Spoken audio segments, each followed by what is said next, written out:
tout le monde. Désolé de ce petit délai de problème technique, c'est normal. Les internets. Je me présente, Jasmine Villalard, je suis le directeur général du Centre d'archives de Laval de la Société d'histoire. Certains d'entre vous ont déjà rencontré, certains m'ont appelé, ils sont venus, alors ça me fait plaisir de vous voir pour vrai aujourd'hui. C'est notre premier événement en 2021 et avoir un peu la réception qu'on a eue pour ce petit événement-là, un peu organisé pour la fin du projet de Katrina. C'est certain qu'il y en aura d'autres. Le 23 octobre, en collaboration avec le Musée des Hospitalières et Paul Labonne, on offre aux membres de la Société un rabais de 10 $ sur la tournée du circuit Bourgeot qui débute au Musée des Hospitalières, qui va passer par les différentes églises qui ont été pensées et construites par Victor Bourgeot. Je vous mettrai les détails sur le site où je vous enverrai l'information si ça vous intéresse. Le 17 novembre à 19h, il y aura, et je l'ai su ce matin, une confirmation de présentation du film du documentaire de Jesus Christo sur le culte jubilé. Donc, ça me fera plaisir de présenter probablement en bas avec une petite discussion avec Lisa aussi. Et j'attends des confirmations pour une conférence de Raymond Lalande sur Cécile Lalande d'Agenais, qui est la fondatrice de l'hôpital général de Sainte-Rose, de Anne-Sophie Michel sur l'art public à Laval et de nos bénévoles, Anne-Elisabeth Vallée, qui, j'attends une réponse d'elle, mais j'aimerais bien qu'elle fasse quelque chose sur Napoléon Bourassa et ses élèves, notamment des Soignaux, qui était le peintre, comme vous savez, du décor de Saint-François-de-Sales. Donc, je suis en train de créer une petite programmation. Évidemment, on a fait ça un peu fin de l'été, début de l'automne, puisqu'on ne savait pas trop où ça allait avec les mesures sanitaires, comme vous savez. Alors, restez à l'affût. Sans trop tarder, j'aimerais vous présenter l'activité d'aujourd'hui. En 2018, le Centre d'archives de Laval recevait une importante subvention de la part du ministère des Affaires municipales et de l'Occupation du territoire, sous la direction régionale de Laval et des Laurentides, par l'entremise d'un fonds qu'on appelle le Fonds d'appui au rayonnement des régions, mieux connu sous l'acronyme FAR, pour la réalisation de ce projet, Laval, un récit à la fois, qui, en fait, consiste en la réalisation et la consignation d'environ 100-120 cours ou moins courts, récits des 14 anciennes municipalités de Laval. Le projet a été initialement confié à Alexandre Legault, qui n'est pas là aujourd'hui, qui a débuté le projet. Je voudrais le remercier d'avoir travaillé sur le projet. Et avec la pandémie et le changement de direction, le projet a dû un peu s'adapter aux circonstances et M. Legault est parti. Et c'est Mme Catherine Boucher qui a poursuivi le projet de manière admirable, je dois le dire. Je voudrais remercier aussi d'autres personnes qui ont collaboré au projet. Samuel Langlais au montage des vidéos. Il ne travaille plus avec nous parce que le projet a pris fin, mais il a monté quand même plusieurs vidéos. Éric Brulotte et Mathieu Bergeron, qui sont nos archivistes ici au Centre d'archives de Laval, et Mme Baudelaine, qui a été initiatrice du projet. Et évidemment, je veux remercier tous les participants et participantes qui ont enrichi le projet avec leur histoire, leur mémoire, leurs paroles et leur personnalité. Certains d'entre vous, merci beaucoup. Ainsi que, évidemment, les commanditaires de FAR et puis la ville de Laval qui nous ont supportés depuis le début. Je vais dire deux mots sur Katrina.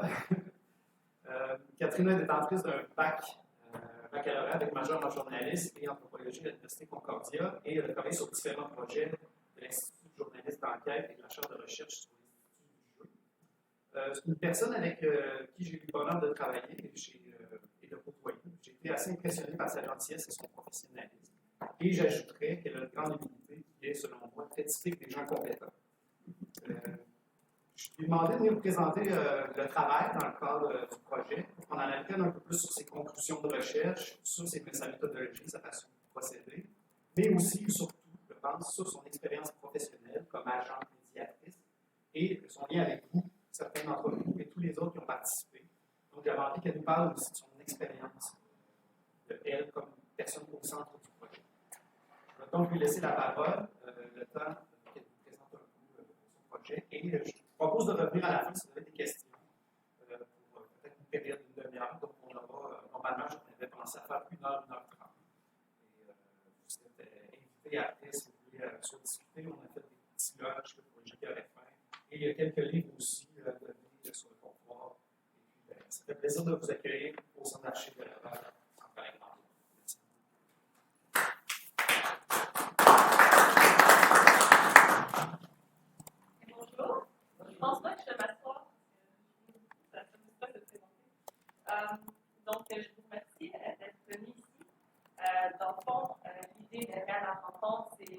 lors du projet, mais aussi d'avoir fait un rassemblement. Ça fait quand même un bon bout de temps qu'on est en isolement. Donc, on pensait que c'était une bonne façon de célébrer en ayant tout le monde ici. Puis on a fait un peu plus d'accent sur la rencontre. Donc, je voudrais remercier aussi le Fonds d'appui au rayonnement des régions, le ministère de l'Affaires municipales et de l'Éducation du gouvernement du Québec pour avoir financé les projets. Puis, comme je mentionnais, je voudrais remercier chacun des participants. Vous avez partagé vos anecdotes pour soutenir ou en fait celui de vous ou de vos ancêtres. Sans votre participation, le projet serait tout simplement impossible, bien sûr. Et je sais que pour certaines personnes, ça peut être facile de présenter, de parler d'eux-mêmes. Pour certaines personnes, ça peut être difficile. Puis j'aimerais remercier tout le monde qui a mis du temps et des ressources dans ce projet-ci. Donc, j'ai commencé en parlant d'archives orales. Donc, c'est pas exactement des archives orales. L'idée vient un peu du concept d'histoire orale. L'histoire orale, c'est pas un nouveau concept, c'est très ancien, ça crée dans l'écriture, en fait. Donc, c'est toutes les traditions, transmissions qui ont été passées d'une génération à l'autre, avec, en parlant. On peut, par exemple, penser à des contes qui ont pris leur racine dans la réalité, qui sont transmis depuis des années, pour quand même venir à nos oreilles. L'intérêt renouvelé provient du fait qu'à une certaine époque, les récits, les témoignages oraux étaient ont été discrédités, étant donné qu'ils n'étaient pas considérés comme étant très fiables. Aujourd'hui, on peut observer à l'exemple de beaucoup de projets de ce type, notamment le projet de Concordia, je sais qu'il y en a aussi beaucoup. Puis, ça permet, même si, par exemple, parfois, ils peuvent être considérés comme étant peut-être moins fiables parce que la mémoire est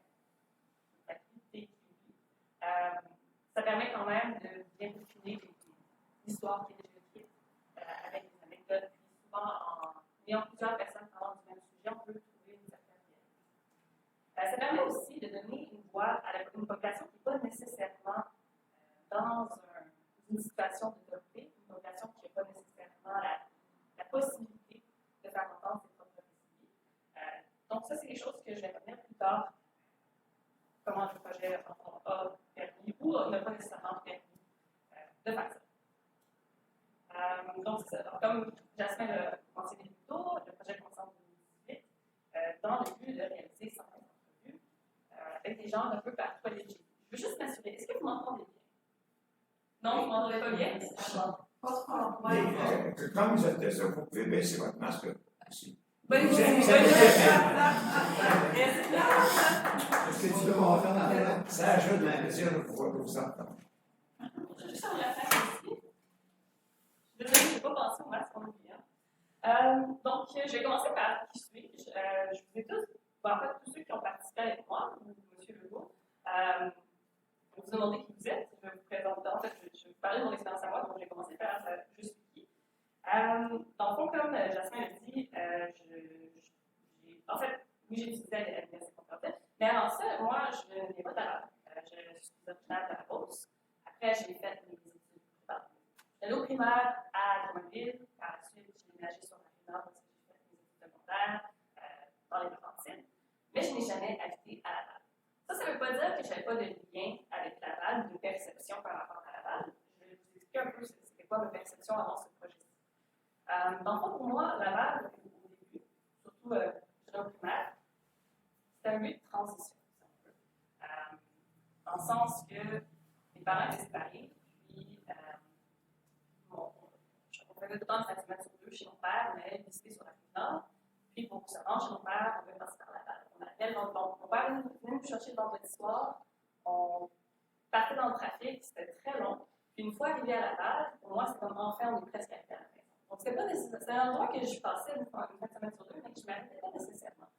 C'était encore pire le trafic dans ce temps-là, parce que le pont de la 25 n'existait pas. Mais c'est ça. Une fois que je voyais la 15, je me disais, enfin, à la maison, même si on n'était pas exactement arrivé à la maison. Par la suite, comme je mentionnais, j'ai fait mes études secondaires sur la Rive-Nord, donc j'ai déménagé chez mon père. Puis, c'est encore resté pour moi un lieu de transition, même si je le visitais un peu plus. En fond, des fois, j'allais au Colossus, parce qu'on s'entend que sur la Rive-Nord, les cinémas, c'était pas exceptionnel. J'avais tout le temps ça en même temps d'aller à la Plaza Sainte-Thérèse, j'avais tout le temps peur que le plafond me tombe sur la tête, ce qui était arrivé en fait en 2019, j'avais raison. Mais le Colossus, c'était bien. souvent au cinéma, mais ça reste que j'aime bien y aller. Mais ça reste quand même un lieu de transition, étant donné que lors de mon secondaire, on avait des cartes puces, parce que le transport avec l'école, c'était fait à partir de cartes puces. Ça m'a permis de plus voyager. J'allais souvent à Montréal. Puis encore là, Laval, c'était rendu pour moi, je suis presque arrivée à ma destination parce que je prenais l'autobus de Lorraine à Sainte-Thérèse, après je prenais un autre autobus de Sainte-Thérèse jusqu'au métro à Montmorency. Donc, avant Montmorency, pour moi, c'était je suis presque arrivée, même si j'étais à 40 minutes de métro à faire. Je voulais mentionner ça parce que c'est quand même, je crois, une perception que beaucoup de gens qui ne sont pas de Laval ont de Laval. C'est de Laval qui est les autoroutes, les grands centres. Puis moi, c'est vraiment la perception que j'avais. La seule chose que je connaissais de Laval au début, qui je dirais peut-être moins pour vous, ça c'est bien, mais peut-être moins pour les autres, c'est qu'à chaque fois qu'on passait dans Laval, justement en voiture, mon père me disait tout le temps, c'est drôle Laval, ça aurait peut-être pas dû fusionner, c'est un peu décousu, il y a plein de petits villages, on les voit encore les petits villages. C'est là que j'ai appris en fait que Laval, c'était dans plusieurs municipalités. Il n'y a pas si longtemps, c'était séparé en plusieurs municipalités.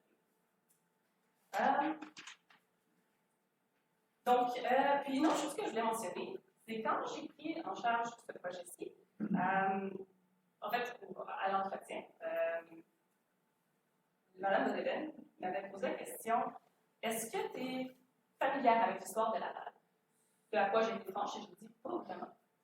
Puis elle m'a dit quelque chose que je trouve quand même assez curieux, que peu de personnes connaissent l'histoire de Laval quand ils commencent à travailler ici, mais qui l'apprennent et qui commencent à la reconstruire un peu. Parce qu'au début, je ne comprenais pas, mais avec ce projet-ci, je crois que j'ai quand même. Du moins, j'ai trouvé une nouvelle perception à ce niveau-là. Là, je vais vous parler de ma perception par rapport, en fait, mon expérience par rapport à ce projet-ci. Donc, j'ai commencé à travailler sur le projet en septembre 2020. Plus exactement, le 28 septembre 2020, qui était à la fin septembre. Et si on se rappelle, c'était 1 ou 2 jours avant qu'on se fasse dire qu'on allait en zone rouge. Donc, c'est sûr qu'il y avait eu le stress initial de dire est-ce que je conserve mon emploi? Puis, par la suite, je me suis dit c'est pas si pire. C'est un projet d'archivoral. On peut faire ça à distance. C'est sûr que c'est mieux quand on a des vidéos, comme il y en a qui sont faites sur Zoom. Mais c'est faisable. De toute façon, ce qu'on essaie d'aller chercher, c'est des témoignages oraux. Donc, je commence le projet, ça va bien. Je vais au travers de la liste qu'Alexandre avait déjà produite, une liste de participants. Surtout des gens qui étaient un peu affiliés avec le centre ou la Société d'histoire et généalogie, ou des gens qui connaissaient ces gens-là. Une fois que j'ai terminé cette liste-là, c'est mon premier défi, ça a été de trouver des participants. Ce qui, normalement, est un défi en soi. Mais là, il y avait un défi ajouté qui était je cherche une population d'un certain âge. Il n'y a pas de rassemblement culturel. C'est des gens qui actuellement sont très isolés à cause de la COVID. Donc, ça a été très difficile de trouver des participants à partir de ce moment-là. Je dirais que ça a été le plus gros défi de ce projet. Par la suite, ça a fait en sorte que j'ai dû aller peut-être vers une population qui était un petit peu moins âgée. J'ai décidé, parce qu'on contactait des organismes communautaires, comme les paroisses, tout ça, mais malheureusement, souvent, ça ne donnait pas de résultats. Ils partageaient, ça s'appelle la candidature, sans qu'il y ait vraiment des gens qui nous contactent. Donc, je me suis tournée vers les réseaux sociaux. Je me suis tournée vers surtout des groupes Facebook, des groupes d'intérêt, où est-ce que les gens partagent déjà leurs souvenirs à eux, mais de façon très informelle. C'est là que j'ai trouvé plusieurs participants, parce que, en fond, je pensais qu'elles sont mes journées à regarder ce qui était partagé, qui disait quoi, puis après j'allais sur mon profil, je regardais, OK, les participants à faire, OK. Et là, j'essayais de contacter, ce qui semble un peu facile quand on se dit on va contacter des gens par Facebook, on est déjà cette ligne-là, mais quand on n'est pas allé avec quelqu'un sur Facebook, parfois les gens ne voient pas nos messages. Donc, j'ai passé aussi beaucoup de temps à juste écrire des messages qui probablement n'ont jamais reçus. Donc, c'est ça. Mais ça a été une belle opportunité aussi d'aller chercher des gens qui peut-être seraient moins connectés à la Société d'histoire et de généalogie. Il y a des gens qui sont très intéressés par la généalogie, c'est super intéressant. Il y a des gens aussi qui ont d'autres choses à dire, puis qui n'ont pas nécessairement. Des fois, c'est juste qu'ils ne pensent pas. Ils partagent des photos sur Internet en disant ça, c'est moi quand j'étais plus jeune, puis ils ne pensent pas que ça a peut-être un attrait culturel. réussi à rejoindre une centaine de participants. Puis, le but du projet n'est pas nécessairement de faire une recherche, mais plutôt une collection. Donc, l'analyse n'est pas super détaillée d'un point de vue scientifique, mais ça reste que on peut quand même observer certaines tendances que je crois que c'est intéressant de partager avec vous. Je dirais que dans mon expérience, j'ai vu qu'il y avait deux perceptions un peu du Laval, dépendamment de si c'est des participants qui viennent de familles, que ça fait plusieurs générations qui sont à Laval, ou si c'est des participants qui viennent de familles qui se sont installées à Laval après les années 50. Après les années 50, Laval, en fait, en 1951, Laval comptait environ 38 000 habitants. Aujourd'hui, elle en compte 400 000. Donc, on s'entend qu'il y a eu un gros changement démographique à ce point-là. Et j'ai remarqué que les anciens Lavallois percevaient, il y avait tendance à avoir une certaine nostalgie des anciens villages, plus que des gens qui s'étaient installés après les années 50. Par exemple, ils ont rappelé les services qui ont fait disparu parce qu'ils étaient plus accessibles. Je me rappelle, Mme Brunier, vous aviez mentionné justement dans votre entrevue que à la Barracouf, il y avait des épiceries, tout ça, puis aujourd'hui, c'était moins. Vous devez prendre la voiture pour aller accéder à ces services-là. Puis, c'est drôle parce qu'il y a des participants qui semblent s'être installés plus dans les années 50 ou après, qui, eux, probablement se sont plus installés dans le développement, dans le nouveau développement. Puis leur vision de Laval est souvent portée sur qu'il n'y avait pas grand-chose. Puis il y a eu un développement de services. Par exemple, M. Dutomel, lorsque vous aviez parlé de justement la culture à Laval, puis tout ce qui était entré à la musique, vous aviez mentionné que quand vous êtes arrivé, il y avait des services pour la population francophone, mais pas nécessairement pour la population francophone. Donc, vous aviez eu à un peu produire, à créer cet environnement-là. Donc, je trouvais ça intéressant de voir, de comparer un peu l'aspect nostalgique et l'aspect opportunité de création. Donc, c'est ça. Comme j'ai mentionné, le but du projet n'est pas nécessairement de faire une analyse de tous les témoignages, mais plutôt de créer une collection. Puis, plutôt, je mentionnais l'intérêt des archives orales. Là, ça, c'est une conclusion que moi, j'ai tirée sans faire d'analyse plus profonde nécessairement, mais qui est quand même, c'est quelque chose que j'ai vu au travers de mes entrevues. Mais ça reste que, justement, ça prouve quand même l'utilité d'avoir une collection de ce genre, étant donné qu'on peut voir la perception de gens qui n'ont pas nécessairement leur mot à dire dans une décision. Puis, ça peut quand même nous donner un certain profil.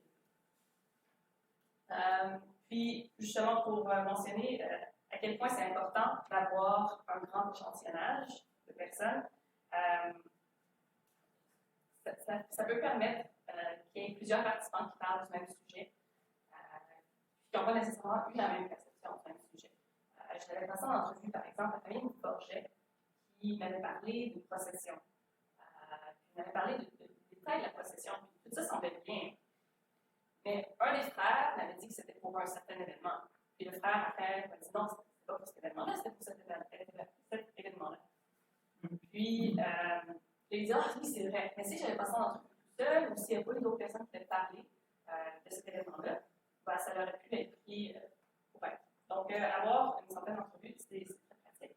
Puis aussi, ça permet de poser des questions à certaines personnes qui ont vécu dans le même secteur, qui n'ont pas nécessairement se rappeler de l'événement, mais si tu leur rappelles, on dit ah oui, c'est vrai, puis ils peuvent justement corriger ce qui a été dit, ou du moins emmener leur propre réflexion. Par la suite, je voulais parler des limitations du projet. Quand je suis arrivée au début du projet, on m'a mentionné qu'il n'y avait pas beaucoup de femmes qui participaient, puis que l'un des avantages que j'avais était probablement le fait que je sois une femme, et que je puisse peut-être plus aller chercher cette limitation. Comme si on regarde ici, il n'y a pas beaucoup de femmes qui se sont présentées. Il y en a quelques-unes. Je dirais que ça reste quand même une population où j'ai de la difficulté à aller chercher. Je ne crois pas que c'était parce que M. Legault était un homme qui avait de la difficulté à aller chercher cette population-là. Dans mon expérience, il y a beaucoup de femmes qui n'ont pas nécessairement participé autant à la vie active, du moins qui n'ont pas eu de titre honorifique au sein de groupes d'organisations. Puis souvent, quand j'ai contacté discutait, elle me disait ah, mais j'ai pas grand-chose à dire. Puis il évaluait beaucoup ce qu'il y avait comme perception. Puis dans un projet comme celui-ci, au contraire, ce que tu vis au quotidien, c'est ça qui est important. Si tu parles de comment est-ce que les tâches ménagères ont évolué au fil des années, c'est tout aussi pertinent que quelqu'un qui pourrait me parler de comment est-ce qu'il a, en fond, il a organisé des services locaux. Donc ça a été vraiment une invitation qui était assez difficile. Je croyais avoir plus de facilité, mais je crois que c'était plus une perception de ces participants-là sur leur vécu, tout aussi pertinent que celui-là. Sinon, une autre limitation que j'avais, c'est par rapport aux nouveaux arrivants. J'ai parlé qu'il y a quand même un gros changement de perception entre les participants qui viennent de familles qui prédatent 1950, ou c'est plusieurs générations et le Canada, par rapport à ceux qui se sont installés après 1940-1950. Mais la plupart de nos participants viennent de familles canadiennes-françaises. Aujourd'hui, si on regarde Laval, c'est très diversifié. Malheureusement, on a eu de la difficulté à aller chercher ces gens-là. On a essayé, justement, par le biais de groupes communautaires, mais ça a été très difficile. Par exemple, j'avais essayé de contacter Young Chambé, puis il ne m'avait pas répondu. Puis par la suite, via un autre projet, j'ai réussi à rentrer en contact avec quelqu'un. Là, ils m'ont parlé, ils m'ont dit OK, on va publier, on va partager notre appel à la candidature, puis comme les autres appels à la candidature, ça m'est pas revenu avec les participants. On a eu la participation d'une famille d'Égyptiens, 3 générations, il y avait les 3 parents, la mère puis la fille. Donc ça a été pertinent, mais ça reste que ça a été quand même assez limité. Par la suite, j'aimerais mettre l'emphase sur vous, les gens qui se sont présentés aujourd'hui puis qui ont participé au projet. J'avais mentionné qu'aujourd'hui, ce serait une belle opportunité de se rencontrer, de parler un peu des expériences, parce que, comme j'ai mentionné, les expériences de chacun sont très pertinentes. Donc, par exemple, M. Laplante ici nous avait parlé de l'implication de son père à la fondation du Club nautique La Rivière des Villes. Sinon, M. Spaden ici, qui est appelé à Avignon, en bas âge. J'ai vu de quartier évoluer, il peut nous parler des maisons d'appel. Denise et Huguette Piguet. Excusez-moi, vous êtes Denise ou Huguette? Denise. OK. Grenier, qui vous aviez parlé de la laboratoire. Puis, vous aviez aussi parlé d'une anecdote par rapport au docteur Sanson, qui justement, nous sommes actuellement sur le boulevard Sanson. Très intéressant. Si vous voulez poser des questions plus tard, elle peut certainement vous répondre. Monsieur François Pilon, qui nous a parlé de l'évolution de la Val-Ouest, de sa bonne réputation, puis par la suite de sa mauvaise réputation, des chalets, puis de la population qui changeait entre, en fait, le nombre de populations qui changeait entre l'été et l'hiver. Monsieur Leduc, qui a été, en fait, qui nous a parlé de son affaire à Rouville, de son implication en tant que député de Fable, notamment au sujet des inondations à Laval. C'est encore un sujet d'actualité. Madame Dernier, son intérêt pour Sainte-Dorothée, en lien avec son père, ses efforts de conservation. Puis aussi, Madame Dernier a fait de grands efforts de conservation en faisant des entrevues avec des personnages importants de Sainte-Dorothée. Monsieur Yves Labrosse, qui aussi a participé à cette entrevue, puis qui nous a parlé de la quotidienne à Sainte-Dorothée. Il y a plusieurs anecdotes, notamment au sujet des chalets qui sont construits. Monsieur Dudomaine, Bertrand Dudomaine, qui nous a parlé de son implication dans les arts à Laval et de la création d'opportunités justement pour les arts. Monsieur Normand Préjean, qui nous a parlé de différentes organisations bénévoles, notamment les petits chanteurs de Laval. Jean-Jacques Lapierre, qui nous a parlé de plusieurs sujets en lien avec Saint-Saint-Paul. M. Luc Raymond, qui nous a parlé de la création de la Société d'histoire de l'île Platon, mais aussi sa contribution, ça c'est peut-être un rapport avec Laval, mais sa contribution à l'Expo 67. M. Raymond a aussi fait les maquettes que vous avez pu observer à l'intérieur ici. M. Pierre Renaud, que je crois ne s'est pas présenté, mais qui nous a parlé de la protection du bois de Capitole. Puis Marcel Fournier, qui était chef des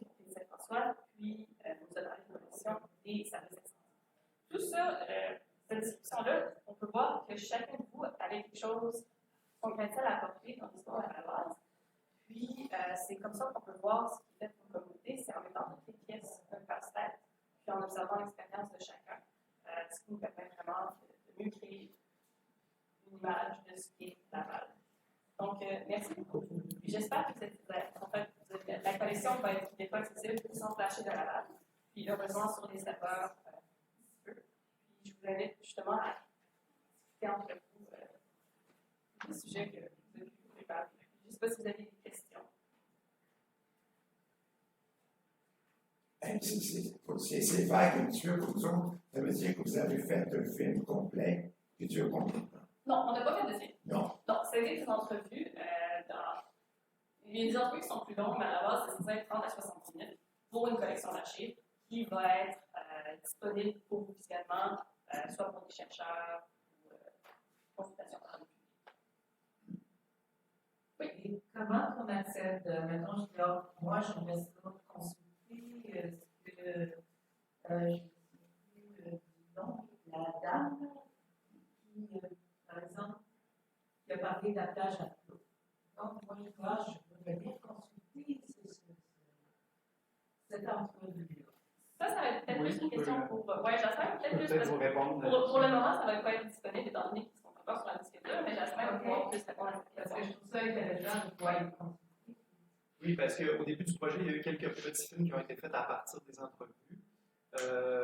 Le monteur vidéo maintenant est parti, donc c'est pas impossible qu'on continue à faire des petites séquences qui seraient disponibles, par exemple, en ligne. Pour ce qui est de la consultation, comme vous savez, peut-être pas, en tout cas, certains parmi vous le savent, le Centre d'archives de Laval est un centre qui s'intéresse à conserver et mettre en valeur des fonds d'archives, je dirais, qui ne sont pas liés directement à la ville de Laval, mais à toute l'histoire de Laval. Et nous avons une centaine de fonds ici disponibles que vous pouvez venir consulter sur rendez-vous. Vous pouvez consulter sur le site web. On va mettre la liste parce que pour l'instant, on n'a pas la liste à jour, mais vous pouvez quand même faire des recherches par mots-clés. Ouais. Et puis, on va mettre cette collection-là, de ce fonds d'archives orales disponible. Donc, vous pouvez venir et on va trouver une manière de mettre en valeur le fonds, peut-être soit dans un visionnement sur place, peut-être on va trouver une manière de les rendre disponibles au visionnement à la maison. Et on veut s'assurer que ça soit quand même, je dirais quand même, dans un cadre plutôt privé, parce qu'on ne veut pas que ça se ramasse comme ça sur le web pour tout le monde. Ne serait-ce qu'à l'exception de petites capsules qui sont plus intéressantes, là, parce qu'on a coupé un peu des éléments. Mais je ne sais pas, je n'ai pas tout visionné, évidemment. Mais des fois, quand on parle pendant longtemps, il y a quelques éléments qu'on peut dire que, je ne dirais pas qu'on le regrette, mais avec lesquels on est peut-être moins à l'aise après.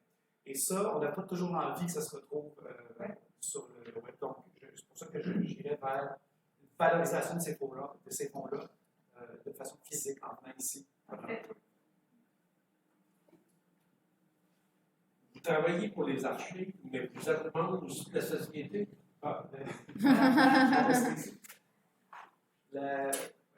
C'est ça le paradoxe qu'il y avait, parce que quand je suis rentré membre, j'avais l'impression que ceux qui travaillaient pour les archives étaient aussi membres de la société. Parce que c'est bien important. C'est comme si ça serait deux identités complètement différentes. Dieu sait que les archives, c'est une partie de nos recherches. Parce qu'on veut savoir, ceux qui veulent, si on commence dans l'histoire de Jésus, ou bien la généalogie, savent qu'on a besoin des archives pour être capable de compléter une histoire de famille. C'est pas seulement une généalogie, mais c'est l'histoire qui est autour de ça. Mais il y a une différence entre qu'est-ce que vous faites et les objectifs de la société. S'il y a une différence, vous me demandez? Oui. Ben, comme vous savez, la société a presque 60 ans d'existence, alors que le centre d'archives en a plutôt une dizaine. Et puis, c'était deux entités très séparées à la base. Puis, je vous dirais, avec le temps, on a eu tendance à de plus en plus fonctionner ensemble. Alors, moi, je m'occupe des deux organisations de façon partielle, 50% dans un, 50% dans l'autre. Mais je vous dirais que moi, depuis que je suis arrivé, ne serait-ce que les deux conseils d'administration maintenant sont les mêmes. Et il y a beaucoup de collégialité entre les membres d'une organisation de l'autre, on a très peu d'employés, et quand on a une demande, tout le monde travaille un peu ensemble. La Société d'histoire a prêté certains fonds de ses archives au Centre d'archives de Laval pour qu'ils puissent les mettre en valeur, parce que le Centre d'archives de Laval est agréé par la BANQ. On est un des centres qui est reconnu par la BANQ comme un centre d'archives régionales. Et ce qui fait en sorte que tout est un peu imbriqué, donc il y a une réflexion à faire pour l'avenir, à savoir parce qu'il n'y avait pas tranquillement l'idée de fusionner les organisations. Donc, c'est une réflexion à laquelle il va falloir s'attarder. Mais je vous dirais néanmoins que, évidemment, vous avez raison de dire que je ne vois pas, moi, de séparation conceptuelle très, très, très étanche entre le patrimoine, l'histoire, les archives et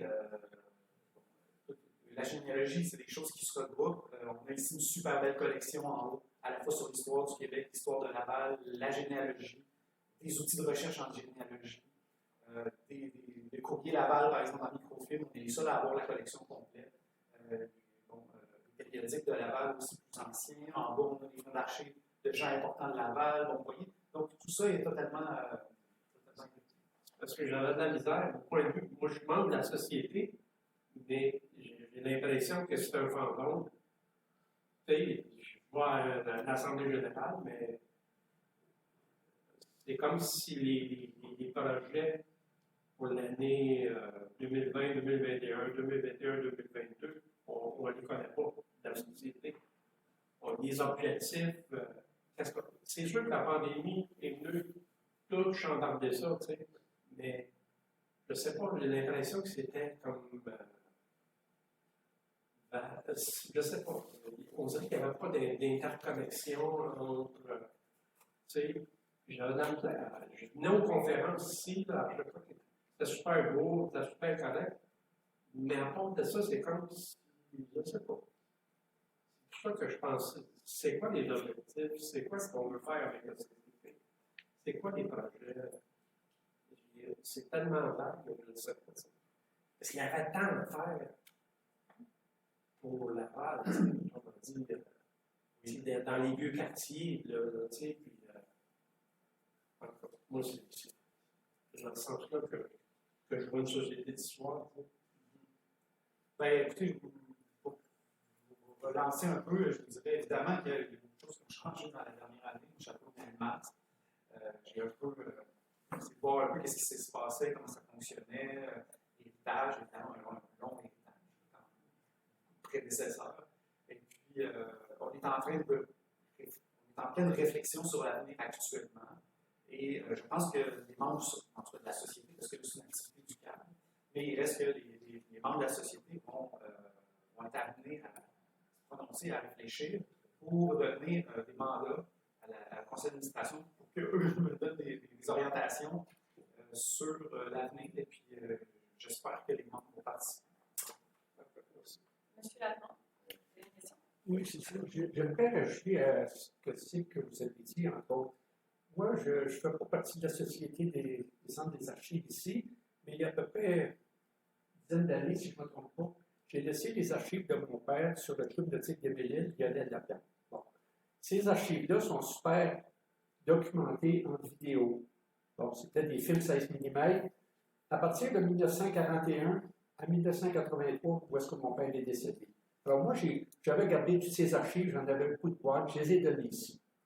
À ma retraite, en 2007, j'ai commencé à tout numériser, toutes les photos, toutes les vidéos, tout ça au complet. Je les avais données ici, et dans ce temps-là, les vidéos, mon père il faisait une parade nautique. Une parade nautique sur la rivière des Belle-Île. Parce que lui, en 1941, quand il a acheté sa résidence à l'île de Rhin, il est devenu amateur de bateaux. Puis là, à ce moment-là, sur la rivière des Belle-Île, il ne pouvait pas circuler correctement. Il cassait le rélis à plusieurs endroits sur la rivière des Belle-Île. Des fois, c'était le pied. Des fois, s'il y avait des inports, ben, c'était l'arbre de transmission et tout. Donc, il s'est mis dans la tête de faire creuser la rivière des Belle-Île. Il s'est allié avec le ministre, en tout cas le député Lionel Bertrand de Sainte-Thérèse, député de Terrebonne. Ils ont débloqué des budgets en 1947 au fédéral, parce que c'est le fédéral qui s'occupe de l'eau. Le fonds de l'eau, ça appartient au provincial, et ils ont fait creuser la rivière de Belle-Île à 14 endroits entre Saint-Eustache et Bois-des-Filions. Puis après ça, ils ont fait baliser. Donc, ils ont fait mettre des bouées lumineuses. Donc, la rivière était accessible à tout le monde. Et ça, c'était tout filmé lorsqu'ils faisaient des parades. Donc, je pense que dans les archives, moi, je ne pouvais pas laisser ça là. 14 films de 14 parades de partir de 1945 aller jusqu'en 1960. Ils faisaient partout des parades à différents endroits où il y avait des membres. Alors, à partir de là, ben, moi, quand j'ai fait justement, je suis là. À partir de là, quand j'ai rencontré M. Léville-Allard, il m'a dit une chose que j'ai retenue. Il dit, moi, je veux faire connaître les archives au monde. Et c'est ça mon objectif, que ce soit ici ou là, l'important c'est de faire ça. Et avec Mme Beethoven, elle avait débloqué des fonds pour faire, avec Lisa Sfrizo, une réalisatrice, qui ont produit un petit film de 15 minutes sur le club nautique des Belles-Îles, et toutes les images qu'il y avait sur le plage idéal, quand il y avait des centaines de personnes, et les bateaux et tout, et les gens, quand ça passait à la radio, ils ont envoyé ça, ce film-là, au Festival des films de Montréal, je ne me trompe pas, ils ont dit que c'est un petit bijou, parce que on voit des choses des années 60, mais on voit aussi des choses des années 45, lorsqu'il a fait ses premières parades, en noir et blanc. Le restant, c'était tout en couleur. Donc, à ce moment-là, elle l'a fait connaître, elle a mis ça sur le YouTube, ça durait 15 minutes, et le film Au pays des Belles-Îles, c'était vraiment l'histoire de la rivière des Belles-Îles. Alors, moi, mon but, quand M. Allard me dit ça, j'ai trouvé ça merveilleux. J'ai dit, c'est accessible au monde, on n'a pas besoin d'être membre ici ou là ou pas, mais c'est de le rendre accessible à tout le monde qui peut le voir. Maintenant, si ça reste dans des archives, on ne les voit pas. Il faut, vu que le message, moi, c'est tout télévisuel. De 1945 à 1960, c'est tout là. Les banquets qu'il a fait à chaque année, les 23 banquets, les 15 parades, il a même fait des parades, les processions incendiaires, parce que le curé à l'île de Mai voulait avoir ça. C'est tout là-dessus. Fait que moi, je me dis bravo. Le rendre public au monde, c'est ça qui est le plus important pour moi. Merci. Merci, monsieur. Oui, en parlant de projet, je sais que 4 fascicules qui sont faits avec les 4 premières paroisses de Laval. Vous étiez rendu à faire Sainte-Dorothée, mais quand ça va se faire? J'ai entendu dire que c'était peut-être une autre façon de procéder. Je ne sais pas s'il y en a qui sont au courant des fascicules de Sainte-Rose, Saint-Vincent-de-Paul et tout. Vous étiez rendu il y a peut-être quelques années à Sainte-Dorothée. Alors, comme projet, j'aimerais faire valoriser le quartier de Sainte-Dorothée. C'est la 5e paroisse de Laval, qui a été fondée en 1869. Mais on parle beaucoup de Saint-Martin. C'est sûr qu'on faisait partie de Saint-Martin avant, mais c'est important Sainte-Dorothée en l'ouest. Madame Doré, le projet, c'est Ville de Laval, c'est pas le centre d'archives. Il parlait de projet. Là, non, mais si c'est important que le centre d'archives de Laval fasse, c'est mettre la pression sur Ville de Laval pour qu'ils produisent le 5e fascicule. Parce que le 5e fascicule, en ce moment, c'est fini, c'est terminé. Il n'est pas supposé avoir de 5e. Le projet est terminé. Ça serait de le remettre en vie. Ben, oui, juste pour répondre, pour vraiment clarifier, nous, on est une organisation, on est complètement dépendant de la ville. Selon moi, le mandat du centre d'archives de Laval et de la Société d'histoire, c'est de conserver les choses, puis d'être assez précis pour que n'importe qui puisse savoir le contenu de tous les fonds, de tous les documents que la société. C'est toujours quelqu'un d'autre qui utilise le support que le centre d'archives peut leur fournir pour que quelqu'un crée un projet. Il y a ça. Il y a ça, mais c'est vrai que la société, dans son sort, a été impliquée, j'ai raison de le dire, a été impliquée dans plein de projets qu'elle a initiés, ne serait-ce que son projet initial était la sauvegarde de la maison Papineau, qui a été porté par le centre de la Société d'histoire. Mais après ça, aussi, d'autres projets qui ont été, par exemple, l'inventaire des chemins, des chemins, par exemple. C'est un projet qui a été fait par la ville, mais aussi en collaboration avec la société, beaucoup de fascicules. Oui, là, moi, depuis que je suis arrivé, on a fait un petit projet avec les Journées du patrimoine religieux. On a créé un petit festival pour l'église de Saint-Théophile. Mais ce genre de projet-là, je sais à quoi vous faites référence, je ne savais pas, je ne connais pas l'implication de la société dans ce projet-là, mais je vous dirais, je reçois ce que vous dites avec beaucoup d'intérêt. Si la société peut aider à faire pression ou à discuter avec les membres du service de la culture, ça me fait plaisir d'en parler. Vous m'enverrez un courriel ou un téléphone pour se rencontrer. Parce que tu te présentes à la bibliothèque, on a quand même une fameuse belle bibliothèque. Avez-vous l'histoire de Sainte-Dorothée qui cherche quand même pas? Avec M. Labrosse, on a fait des rallyes, on a fait beaucoup de recherches sur l'histoire de Sainte-Dorothée. Ils ne peuvent pas le montrer aux gens. C'est pas validé. Benoît Laval dit qu'il faut qu'il vérifie le tout à sa poste de. Mais nous, quand on regarde des choses que Benoît Laval fait, il y a souvent des aberrations que nous, on sait que ce n'est pas la vérité. Mais eux autres, mais là, on parle politique. En tout cas, je ne connais pas tous les tenants aboutissants de votre dossier, mais ça me fera plaisir d'en parler avec vous. Dans le projet. Oui. Vois-tu l'ambiguïté que je viens de te dire? C'est l'ambiguïté entre le champ de recherche et c'est ça l'ambiguïté, tu sais. Moi, je fais partie de 3-4 sociétés. Puis les archives de la société, c'est l'archive de la société. Si tu veux avoir les archives de Montréal, il y en a aussi pour certains quartiers, mais c'est ça l'ambiguïté. J'aimerais ça que ça fasse un au lieu de que ça fasse 2 identités complètement différentes. Oui. Ça fasse un. Moi, je ne suis pas 100% sûr de bien comprendre ce que vous dites, mais ça, comme je vous dis, on pourra en parler ensemble. Moi, je suis à une étape aussi où j'ai vraiment envie de discuter avec les membres et parce que je trouve que c'est important pour s'en aller. Donc, je vous invite à téléphoner et prendre rendez-vous. Monsieur Duvernay, je m'excuse, ça va Démystifier le fait qu'il y a une société d'histoire et un centre d'archives qui sont tous les deux indépendants, mais ils s'aiment beaucoup, ils se tiennent par la main, d'accord? Mais ils ont chacun leur lettre patente, c'est vraiment. Et le centre d'archives est né, en fait, officiellement en 2010.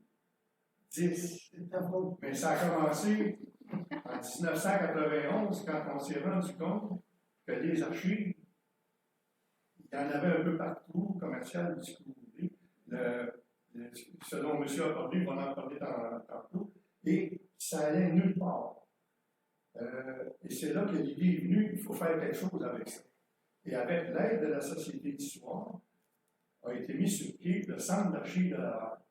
Et dans les exigences de la BANQ, bon, il y avait toutes sortes d'affaires pour que la bâtisse soit en ordre et tout ce que vous voulez. Et ça prenait absolument un archiviste agréé, comme on dit, c'était le seul employé. Bon. Là, ça prend une direction générale. Pas d'argent. La Société d'histoire a une direction générale à mi-temps, mais qui travaille à plein temps, et on ne savait trop quoi faire avec ça. Alors, ce qu'on a fait, c'est que le centre d'archives, m'excuse de l'expression, a loué des services de la directrice générale pour faire à mi-temps le centre d'archives. Donc, le patron de la direction générale, c'est la Société d'histoire. Ça, c'est pour démystifier. Ça aide pas. Et au fil des ans, on a voulu remettre ça ensemble. Ce n'est pas fait encore, mais en tout cas, bon. Ça peut clarifier pourquoi c'est mélangeant. Mais c'est deux organismes indépendants. Bon. Maintenant, ce que vous avez dit là, pour le club nautique, si vous n'avez pas vu ça, là, vous allez voir un pan d'histoire de Laval, de l'île Jésus. C'est extraordinaire. Extraordinaire. Il faut faire quelque chose pour que tous les gens voient ça. Il y en a d'autres affaires, mais ça, là, on l'a vu, c'est extraordinaire ce que vous avez fait et le montage qui a été fait derrière ça. Alors, c'était les deux points que vous avez dit. Un qui est mélangeant, les deux organismes, et celle-ci. Je prends M. Raymond, puis après, je vais prendre M. Désolée. c'est vrai, monsieur Allard. On va vous mettre dehors ici. Oui, Où allons-nous? je ne sais pas encore. C'est grave. Pour répondre, pour que tout le monde comprenne bien, la ville de Laval nous a envoyé fin juillet une lettre pour nous dire qu'on perdait le centre à l'endroit. Ça a été annoncé, il va être récupéré pour faire une bibliothèque, redevenir une bibliothèque, et un peu de façon rapide, disons, on va dire, là, on nous a dit que dans un an, il fallait être parti, donc on est en train de discuter avec les fonctionnaires pour savoir où on allait être. Et donc, évidemment, ça arrive à la fois un mauvais moment, un bon moment. Un mauvais moment parce que ça fait beaucoup de choses à la fois assimiler et on n'a pas le temps de se préparer beaucoup. Un bon moment parce que c'est peut-être finalement le côté positif du négatif, c'est que finalement ça nous force aussi à réfléchir de façon